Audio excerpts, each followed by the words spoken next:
Hey guys, welcome back to the channel. Welcome back to the vlog. And no, this isn't like one of those episodes of Are You Afraid of the Dark that used to come on Nickelodeon. I'm actually on my way to my buddy Aaron's house. We've been working pretty diligently over the past week and a half to get the LS3 that I personally built put back into Lucifer, my C6 Corvette. You've been seeing it a little more on the channel. You did learn that it didn't really blow up, but it did break 3 ring lands, lost compression in the LS2 that came factory, and I built a L92 that is now basically an LS3, 6.2 liter, and we are swapping it in. We have not filmed any of the install process because I lost my GoPro and my phone camera broke. Like, I don't know what's going on with it, but anyway, all the pictures are blurry. We are heading down there with a new GoPro, and I believe this is going to be the night that we finally start this thing. And I cannot tell you how freaking nervous that I am. Not because of the install process, just because of this is my first engine I have ever built, and well, I really feel like I'm going to throw up. Like, I'm that nervous about this first start. I just second guess everything that I did, even though I did everything absolutely by the book. Building this thing, it's just one of those things that until I hear this thing fire up and actually hold oil pressure, not knock and all that, oh God, I'm just a nervous wreck. I can't explain it, but if you've been in my position, then you guys know. We are on our way down to Aaron's house now. He lives about 10 minutes away from me. We are in my wife's Highlander, but we should be there shortly. And I guess we're gonna fire this thing up tonight. All right, guys, so we're down here. So I'm gonna give you a quick little montage while we button up everything, and hopefully we're able to start this thing, and hopefully it goes well.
'Didn't sound good.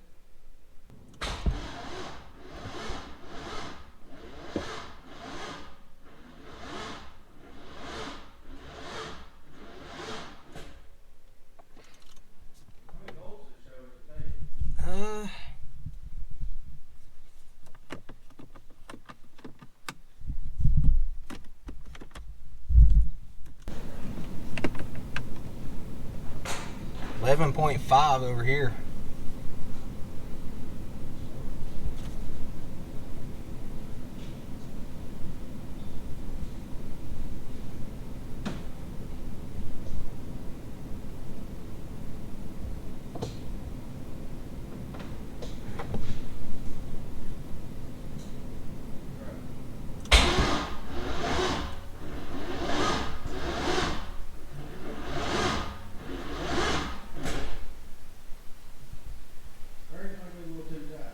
The what? The bearings might be a little too tight. Got it turned over easy by hand. Well,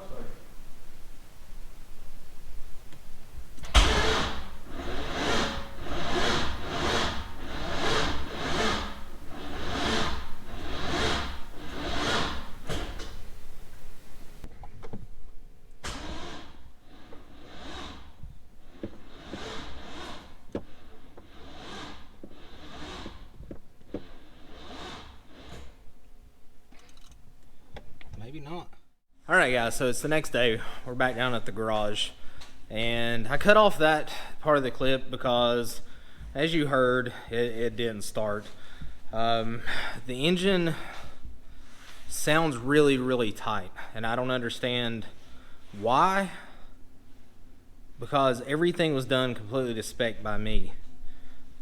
It was able to be cranked over by hand with the ratchet before I put it in the car, but now, as you heard, it's not wanting to turn over, and it acts like it's almost trying to seize, and I don't know why.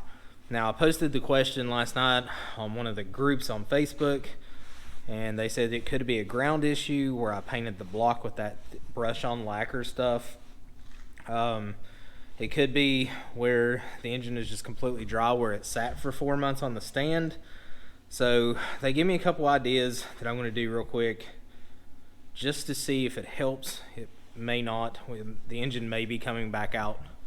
I don't have a whole lot of optimism about this at all. So I'm going to do a couple things. I'm going to run some other grounds that they were telling me about, and maybe try to get a little bit of oil in the cylinders to maybe lube up those walls a little bit.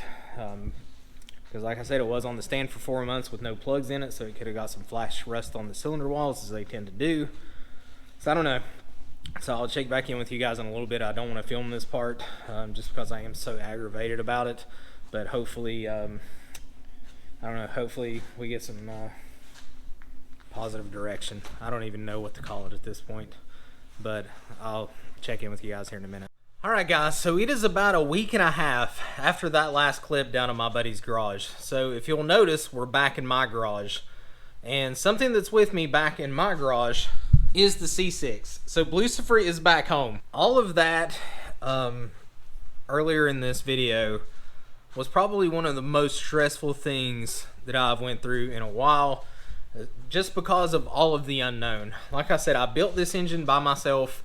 It's the first time I've ever done that, especially completely tearing it down, doing like rod bearings, main bearings, cam bearings even. I did it all myself. So that was the most disappointing thing, was thinking that for my first time actually building an engine, I messed it up. That was kind of discouraging. I did a couple things that were suggestions from a couple of the groups and a couple of my buddies.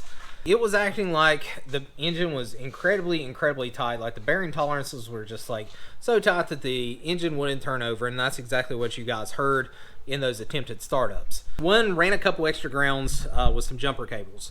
They said that was kind of a quick way to see if it was a ground issue because of me painting my block with that brush-on Rust-Oleum paint, that they said that it could be so thick that it's just not making a good connection.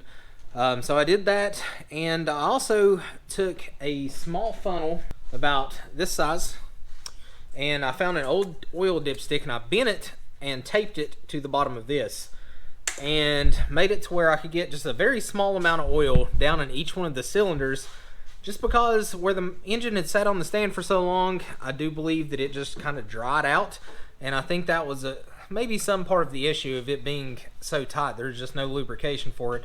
So I did pour just a little bit of oil down each one, and with the spark plugs out, we did crank it. To me, it did not sound like it got any faster. The engine sounded like it was turning over just how it was before with the spark plugs out, so I didn't think that did a whole lot. So I got really frustrated and told my buddy Aaron, I was like, listen, and he was leaving at this point, I was like, I'm just going to throw the plugs back in it, throw the wires back on it, and bolt everything up and just try it one more time. If it doesn't start, then I'm just going to pull the engine back out and tear it back down. So he left. In about 15-20 minutes, I got everything buttoned up on it. So I got in there, and I threw the GoPro on the table down there because I knew it wasn't going to start. And the funny thing is, that time it just fired right up. It turned over twice and fired right up. Obviously it was smoking pretty bad from the oil being in the cylinders and everything, but it fired up. I didn't let it run very long because it kind of shocked me, and I was in just a state of panic at that point. But the car did start up. I don't know exactly what caused it then, so I went home on a high note. I was like, well, the car started, the engine sounded okay for the little bit that I heard it, so I'm just going to go home. I'll come back the next night and fire it up again and actually do the checks. So I came back the next night, and it was doing the exact same thing again. Even with the extra grounds, we thought it may be battery issue, so we actually, the battery was completely charged, the car was getting the correct voltage. We even had a 200 amp boost on it whenever we was cranking it, just to see if that would help it turn over, and it just did it. So we was kind of back to the drawing board, but I knew the engine ran and the engine would fire up. We actually took the starter off of his LS3 Camaro and put it on my car. When I took the LS2 starter off of it, the teeth on the starter were kind of bent up a little bit, I guess you could say, like it was in a bind. So I don't know if it's a starter issue, but I looked up the part numbers, especially on the aftermarket starters, and it says the LS2 and LS3 were the same. Don't know if that's the case or not, but anyway, once we put his on there and charged everything back up, the car did fire up, and it ran, and obviously it ran enough for me to drive it home. I have about 8 miles on this car. He lives about 15 minutes away down 2-lane back roads, so we did get it here. That being said, the tune obviously is off, so I didn't want to beat on it too much. So I just stopped, put some fresh gas in it, and drove it on home, and it has been in the garage since. A couple things that we do need to address on the car still is, one, obviously the tune. Two, I need some new battery terminals that I found out, because they will not tighten up. They are still kind of loose, and they're just kind of spinning around on here, so I need to get those because they just won't tighten up, both negative and positive. So it's not getting a very good contact there. But everything still worked. The Vero ram that was made for the LS2 still worked on the LS3, but you had to use the LS2 throttle body, which is what I had to use on this anyway to get it to run. So that being said, I can give you guys an official startup on the car and let you guys hear it. So we'll let the fuel pump prime. Go through its little checks. Surprisingly enough, we don't even have a check engine light. It's on right now, but it goes away whenever you start it. Surprisingly enough, it's 1.8 miles away from the gas station that I put gas in it at. So we, like I said, we have about 8 miles total on it now. But here is startup.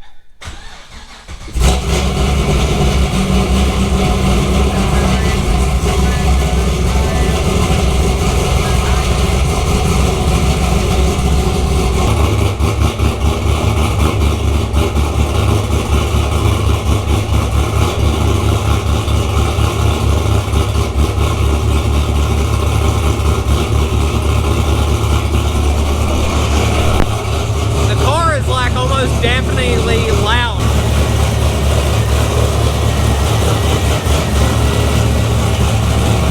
So guys, I don't know how well that audio is going to come over, just because we're in the garage door behind the vet is closed. It's messed up right now. Hopefully you guys could hear that well enough. Just noticed that one of my rear side markers are halfway out, so I need to figure out what's going on with that. But like I said, hopefully you guys could hear that in the garage. Sounds pretty good. The motor sounds healthy. Like I said, we just need a tune and a couple odds and ends. Need to put the fuel rail covers on. We do have a power steering leak that I need to fix. Noticed that it was using some fluid, so I do have to address that. And the coolant crossover, we're using the one that's kind of rigged up from the L92 truck motor, and we just kind of ran a piece of hose over to it because it's on the opposite side. But I did buy the stainless steel crossover kit. So we will get it put on in the next coming days. But guys, that is going to be it for this video. Sorry that it kind of jumps around so much, and it really took about 2 weeks to film this one video just because of everything that happened. I ended up losing a GoPro, ended up having to get another GoPro. I actually filmed this part of it once and all of the audio was gone, so I don't know what happened with that, but hopefully everything works on this one. But guys, if you like the build so far, if you like blues for the C6 Vet, hit that big thumbs up button. Subscribe to the channel if you haven't. We should be at 6,500 by the time this video is posted. If not, we should only be a couple away. So guys, I will see you guys on the next video.